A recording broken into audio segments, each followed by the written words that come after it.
Անվտանգության աշխատակիցները մեզ չեն թողում մեր միկրոֆոնները մոտեցնենք, որպեսզի Բա այս ձեր միկրոֆոն այս հիմա որտեղ է, այս որտեղ է։ Լավ արեկանստեն Հատուկ իրան են խանգարում, միշտ թե հատուկ ձեզ չեն խանգարում։ Պարոն վարչապետ, հայտնի դարձավ, որ աշխատանքից ազատել է,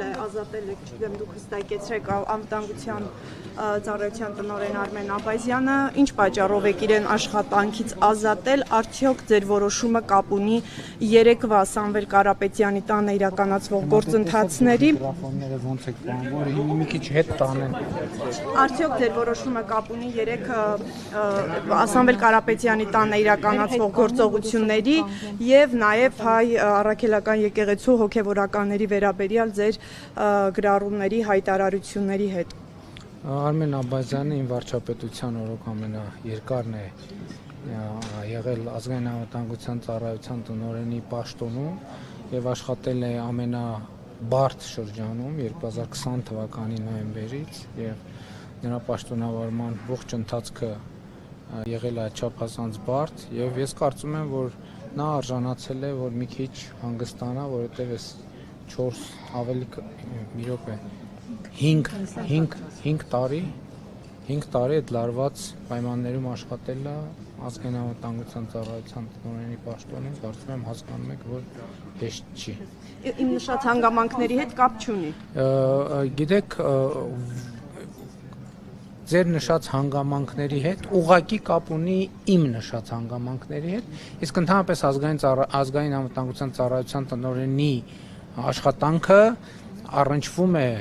գրեթե ամեն ինչի հետ, հատկապես այն ինչ որ վերաբերվում է անվտանգությանը, այդ թվում հիբրիդային այն։ Հրաժարվել է որևէ հանձնարարություն կատարել, պարոն վարչապետ։ Չէր կարող ազգային անվտանգության ծառայության տնօրենը հրաժարվել իմ որևէ հանձնարարություն կատարել։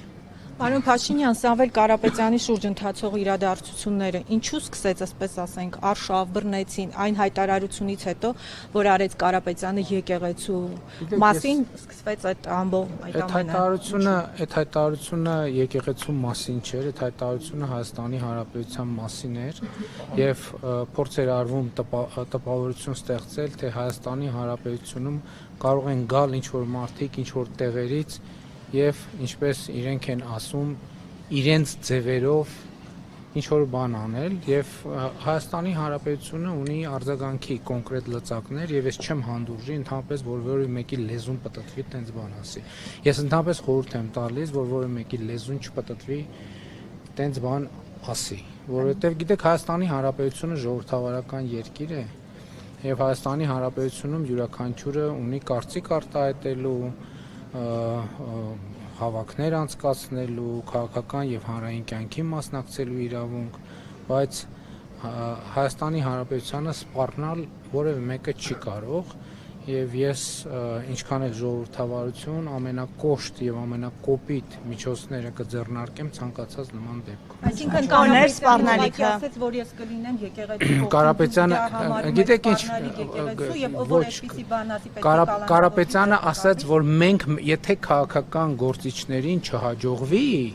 այսինքն եթե քաղաքական մենք մեր ձևերով կմասնակցենք կամ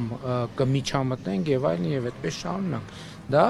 արժանացել է եւ արժանանալու է կոնկրետ համարժեք գնահատականի։ Ընդհանրապես ես ձեզ մի բան ասեմ, որ Հայաստանի Հանրապետության ժողովուրդն էլ ինչ այլոց մեզ մեղադրում է եւ մարզային այցերում էլ այդ մեղադրանքը հաճախ են նշում։ Մեր երկրում ցավոք շատերը կամ ոմանք ժողովրդավարությունը փորձում են նույնացնել թուլության հետ։ Ես ասում եմ նրանք ովքեր կփորձեն կամ կշփոթվեն ժողովրդավարությունը թուլության հետ շփոթել, պետության համը կմնա նրանց բերաններ։